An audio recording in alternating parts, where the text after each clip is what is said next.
Bismillahirrahmanirrahim. Innal hamdalillah nahmaduhu wa nasta'inuhu wa nastaghfiruh wa na'udzu billahi min shururi anfusina wa min sayyiati a'malina. May yahdihillahu fala mudhillalah wa may yudlil fala hadiyalah.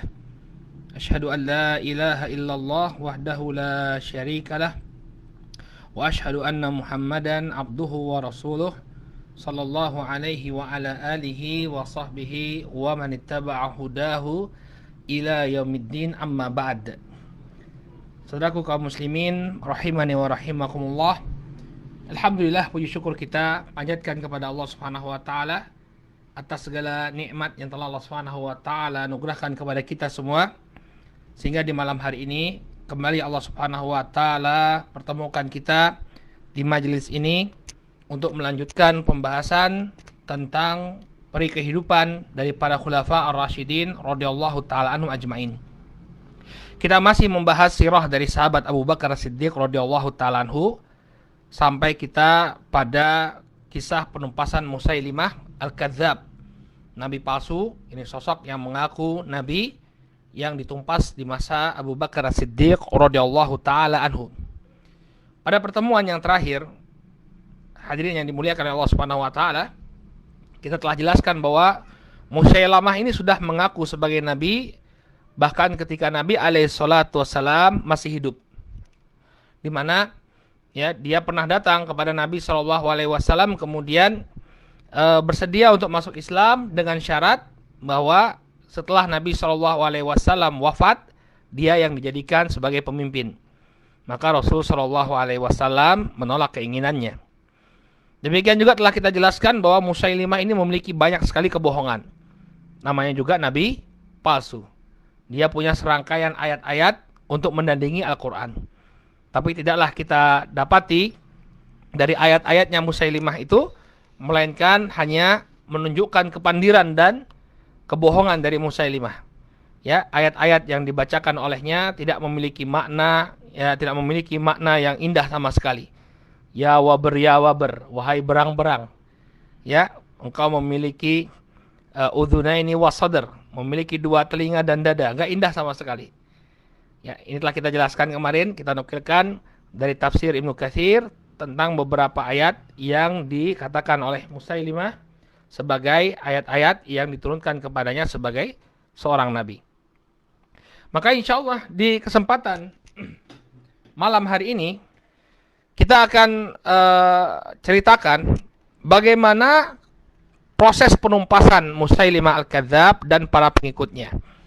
Ya, jadi di masa Abu Bakar As-Siddiq, ketika Musailimah ini menampakkan taringnya, ya di daerah Yamamah, maka Abu Bakar As-Siddiq menunjuk Ar-Rajjal bin Ufuwah, ya Ar-Rajjal bin Ufuwah untuk mendakwahi pengikut Musailimah. Jadi sebelum diserang, diutus Ar-Rajjal bin Unfuwah. Ya, tidak ada yang menyangka ternyata Unfuwah ini, Ar-Rajjal bin Unfuwah malah bergabung dengan Musailimah.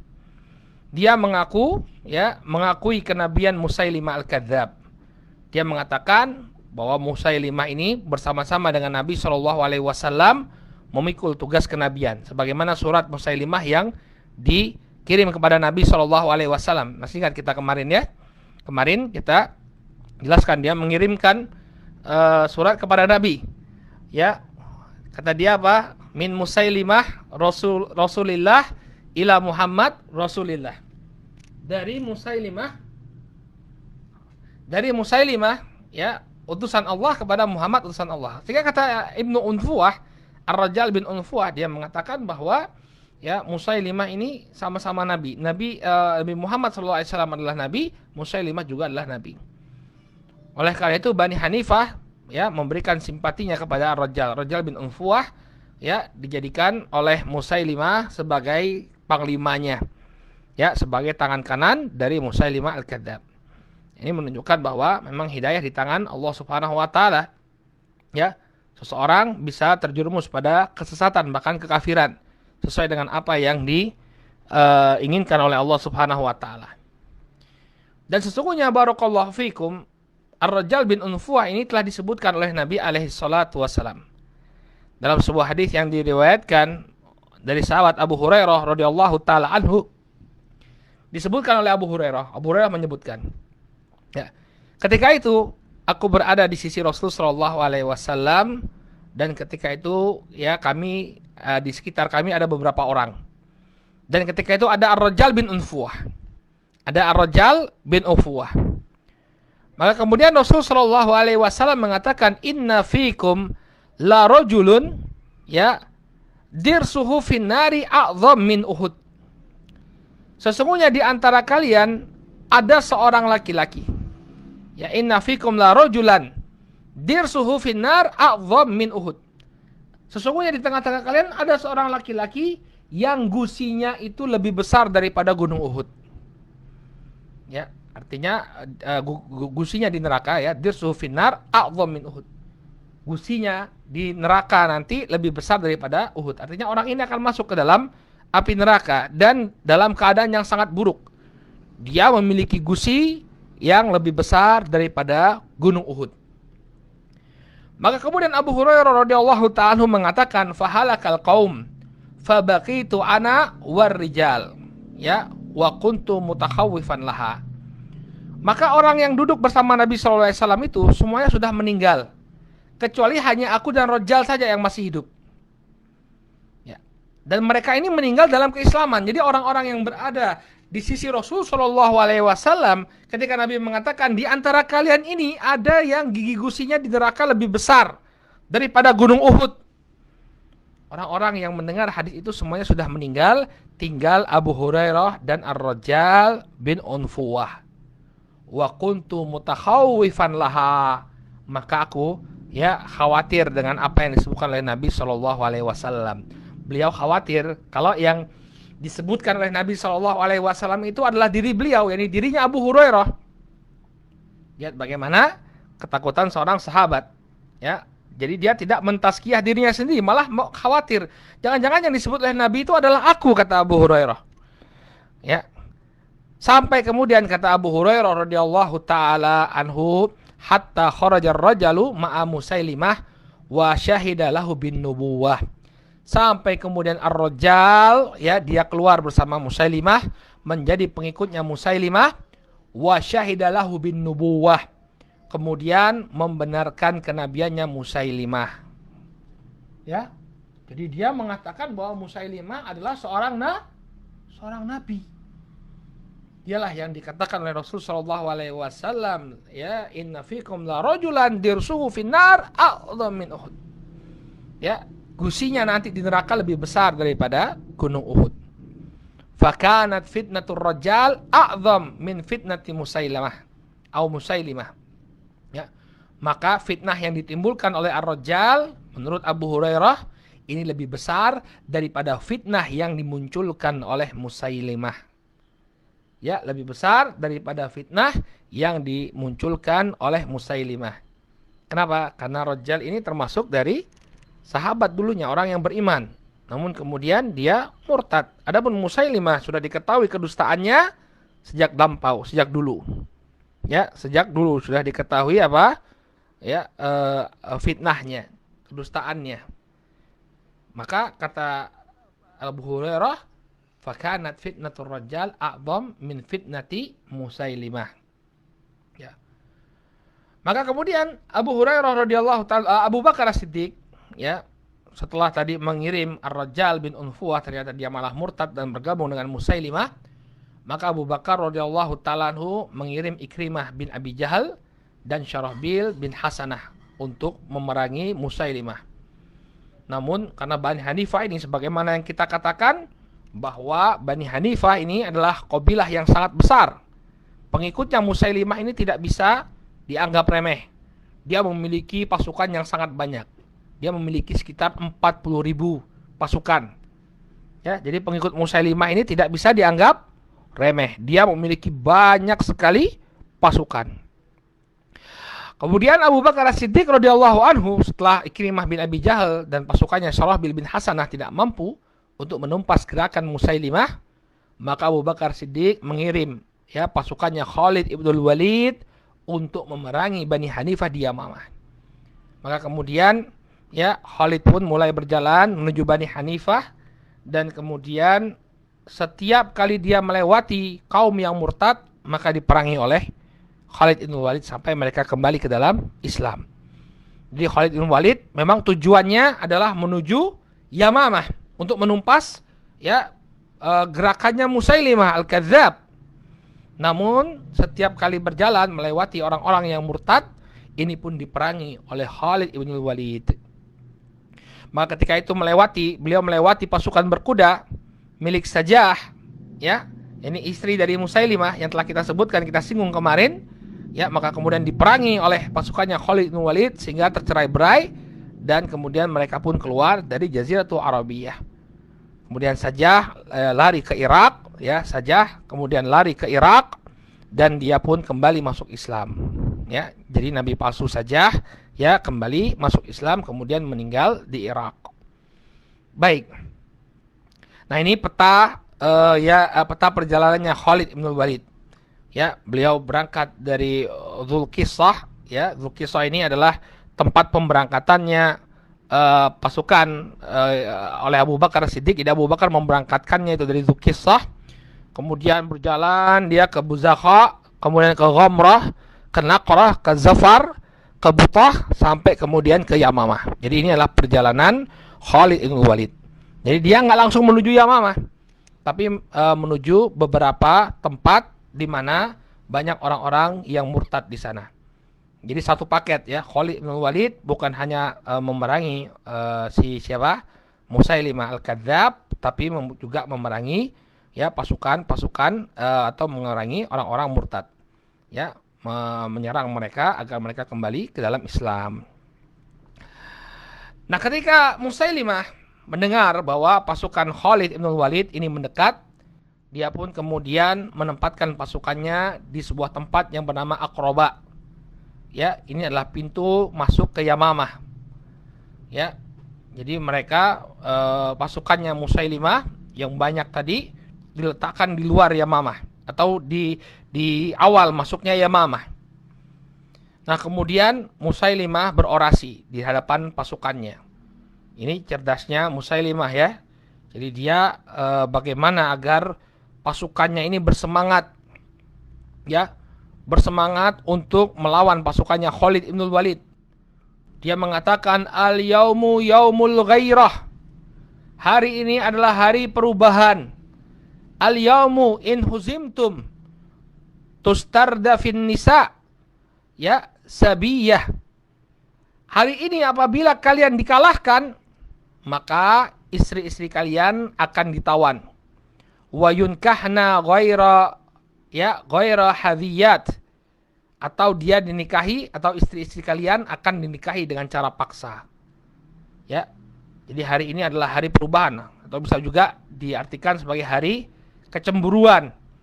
Ya, kalau kalian tidak cemburu, maka biarkan saja, kalah saja kalian.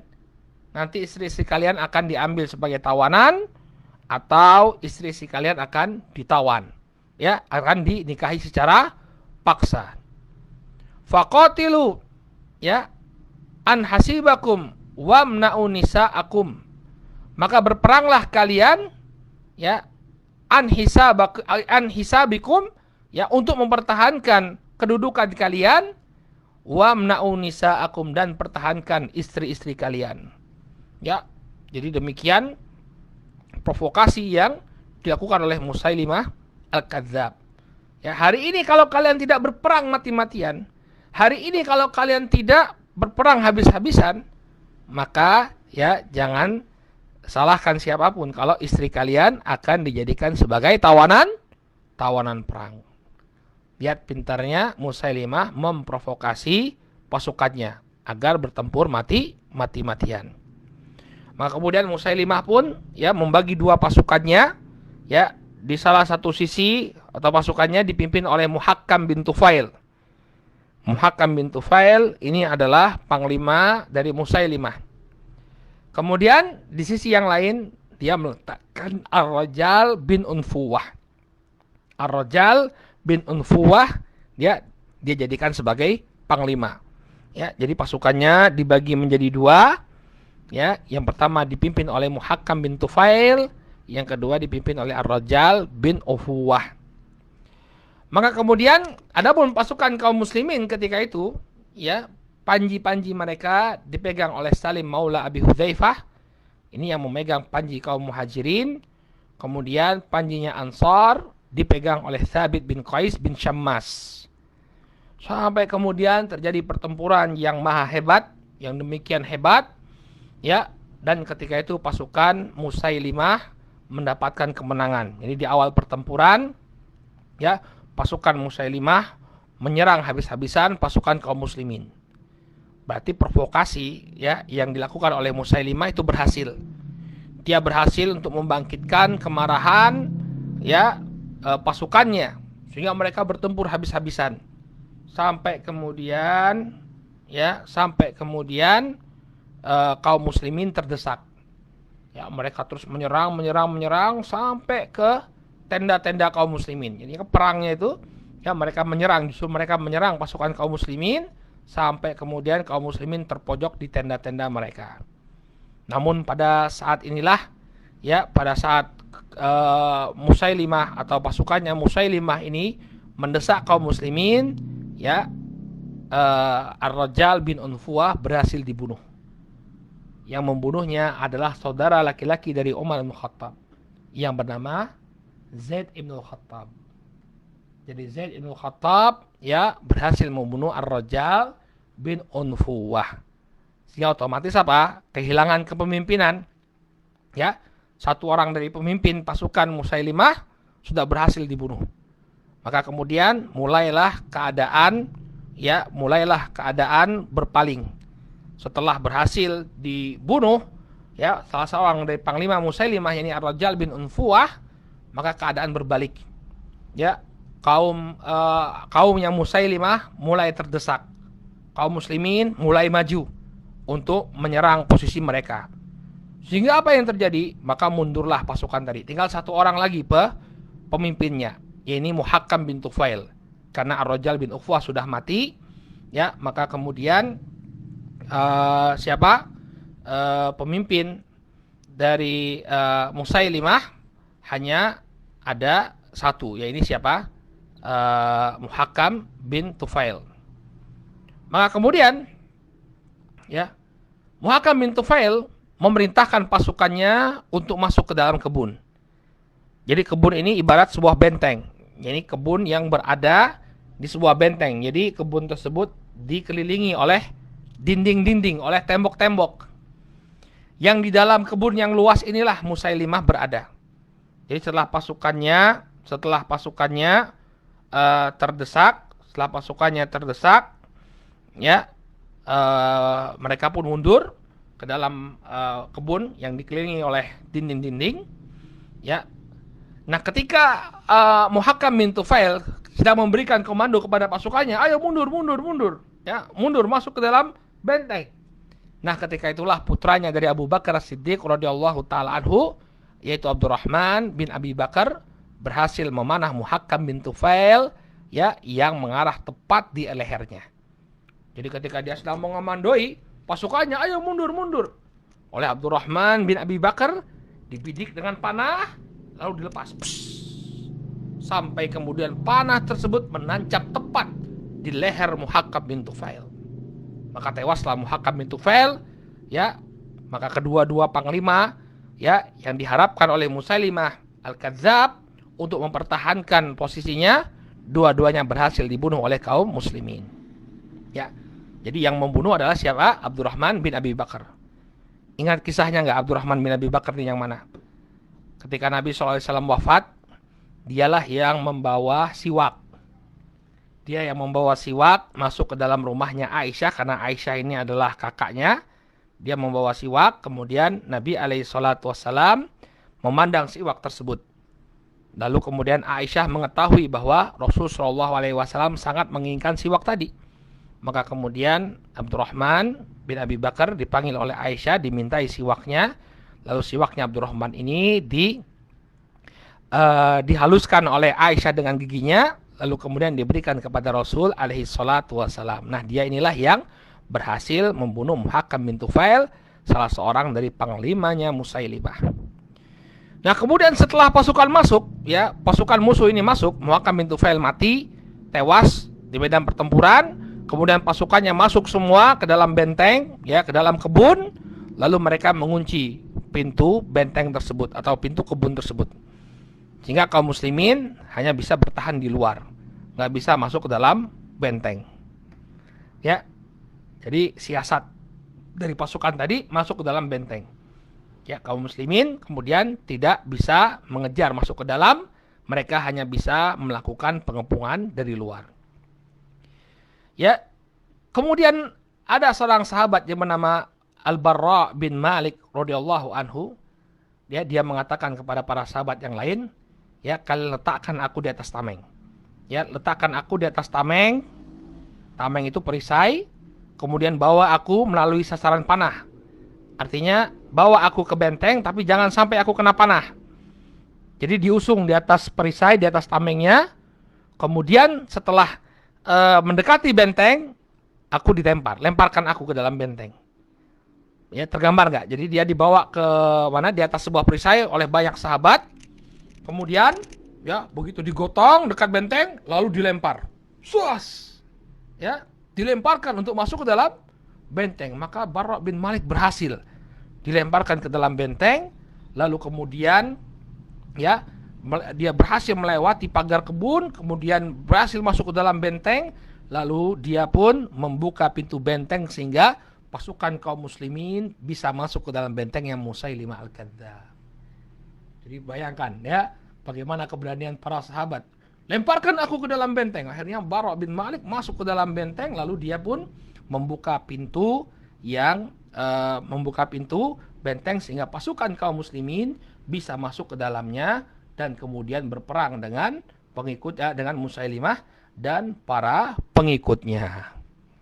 Nah, kemudian datang, ya, masuklah kaum muslimin, terjadi pertempuran yang luar biasa, ya, dan pasukan Musailimah, ya, mengalami kekalahan yang demikian besar karena pasukan kaum muslimin berhasil mendesak sampai kemudian sosok Musailimah ini dibidik oleh Wahsy bin Harb, ya, bekas budaknya Jubair bin Mut'im. Tentunya namanya Wahsy ini tidak asing bagi kita. Ada suatu perbuatan yang dilakukan oleh Wahsy ketika dia masih kafir, yaitu membunuh sahabat yang mulia, ya, pamannya Rasul Shallallahu Alaihi Wasallam, ya, dan dia merupakan Sayyidus Syuhada, merupakan penghulunya para syuhada, yaitu Hamzah bin Abdul Muttalib. Ya, Hamzah bin Abdul Muttalib di perang Uhud dibunuh oleh Wahsy bin Harb, dilempar tombak oleh Wahsy bin Harb. Kemudian dalam sebagian riwayat disebutkan bahwa hati atau jantungnya dimakan oleh Hindun binti Utbah, istri dari Abu Sufyan. Wallahu ta'ala alam. Maka Wahsy bin Harb ini, ya, kisahnya ketika Fatu Makkah, dia masuk Islam, kemudian bertemu dengan Rasul Shallallahu Alaihi Wasallam. Ya, ketika itu Rasul Shallallahu Alaihi Wasallam tidak bisa menyembunyikan kesedihan dan kekecewaannya. Walaupun Wahsy ini sudah masuk Islam, tapi Nabi masih ingat bahwa dialah yang telah membunuh paman beliau, yaitu siapa? Hamzah bin Abdul Muttalib. Maka kemudian Nabi mengatakan kepada Wahsy, ya, aku tidak ingin melihatmu selama-lamanya. Ya, karena apa? Karena sedihnya Rasulullah SAW. Karena Wahsy ini yang membunuh Hamzah, membunuh paman beliau. Maka muncul kekecewaan pada diri Wahsy, ya, karena dia telah membuat kecewa Rasul Shallallahu Alaihi Wasallam, lalu dia pun ingin menebus kesalahannya. Nah, ketika pasukan kaum muslimin telah berhasil masuk ke dalam benteng, Wahsy mengatakan pada dirinya, inilah saatnya bagiku untuk menebus kesalahanku yang telah lalu. Maka Wahsy pun berusaha untuk membidik Musailimah Al-Kadzdzab, lalu kemudian dia lemparkan tombaknya kepada Musailimah sehingga tembus tubuh dari Musailimah Al-Kadzdzab. Ya, tembuslah tubuh dari Musailimah Al-Kadzdzab setelah ditombak oleh Wahsy bin Harb. Nah, baru kemudian setelah Musailimah terkena tombaknya Wahsy, ya, dengan cepat Abu Dujanah, Simak bin Harosyah, mendatangi Musailimah, kemudian menebas kepalanya dengan pedang. Ya, sehingga matilah Musailimah Al-Kadzdzab, ya. Jadi dia ditombak oleh Wahsy, kemudian dieksekusi oleh Abu Dujanah. Dan ingat, Abu Dujanah ya termasuk dari sahabat Nabi alaihi salatu wasalam yang bertempur habis-habisan di perang Uhud. Ketika Nabi alaihi salatu wasalam mengatakan, siapa yang menginginkan pedangku ini, maka para sahabat ya berebut ingin mendapatkan pedangnya Rasul alaihi salatu wasalam.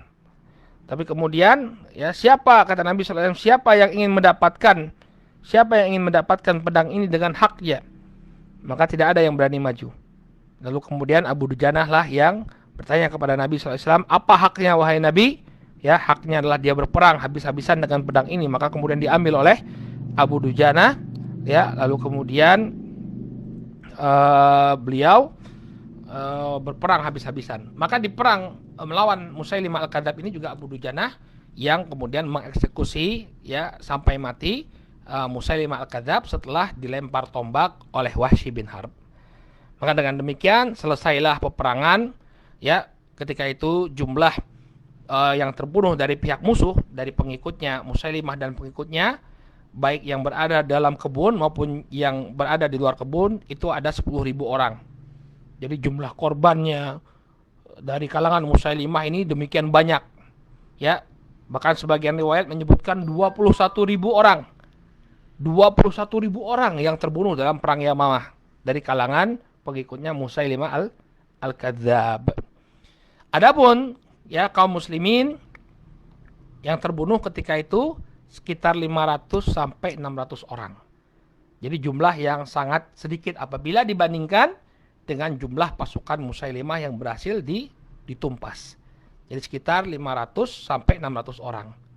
Namun barakallahu fikum ya, 500 sampai 600 orang ini kebanyakannya adalah para hufadzul Quran, para qurra, orang-orang yang menghafalkan Al-Quran. Jadi banyak sekali dari kalangan para sahabat yang mereka merupakan qurra, merupakan para penghafal Al-Quran, gugur di medan pertempuran Yamamah. Inilah yang menjadi latar belakang mengapa kemudian Abu Bakar As-Siddiq mengumpulkan Al-Quran menjadi satu mushaf. Karena banyaknya para penghafal Al-Quran yang gugur di perang Yamamah. Ya, ini insya Allah yang akan menjadi pembahasan kita di pertemuan yang akan datang. Nah, setelah berhasil menaklukkan Banu Hanifah, ini pengikutnya Musailimah, ya, Ali bin Abi Thalib menikahi seorang wanita dari Banu Hanifah yang bernama Khawlah bin Ja'far atau Khawlah binti Ja'far. Maka kemudian dari pernikahan ini lahirlah putra beliau yang bernama Muhammad bin Ali Al-Hanafiyah, dikenal dengan Muhammad Al-Hanafiyah. Ya, jadi jangan salah, nanti ada anak Ali yang namanya Muhammad Al-Hanafiyah. Ya, siapa ini? Kok anaknya Ali kemudian nisbatnya Al-Hanafiyah? Ya, karena dia berasal dari Bani Hanifah, ibunya berasal dari Banu Hanifah. Ya, wallahu taala a'lam bishawab. Ya, kita cukupkan dulu sampai di sini. Dengan demikian selesai kita dari kisah penumpasan gerakan Musailimah Al-Kadzab, ya, nabi palsu, ya, di masa Abu Bakar Siddiq radhiyallahu taala anhu. Insyaallah pada pertemuan yang akan datang kita akan masuk dalam kisah pengumpulan Al-Quran yang dilakukan di masa Abu Bakar As-Siddiq radhiyallahu taala anhu. Baik, saudaraku kaum muslimin yang dimuliakan Allah, kita cukupkan dulu sampai di sini. Mudah-mudahan yang kita sampaikan di malam hari ini bermanfaat bagi semua. Mudah-mudahan apa yang disampaikan bisa menambah keimanan kita dan memotivasi kita untuk meneladani kepahlawanan dari para sahabat ridwanullah alaihim ajmain. Nakif ilahuna, kita cukupkan dulu sampai di sini. Subhanakallahumma wa bihamdika asyhadu an la ilaha illa anta astaghfiruka wa atubu ilaik. Billahi taufiq wal hidayah. Wassalamualaikum warahmatullahi wabarakatuh.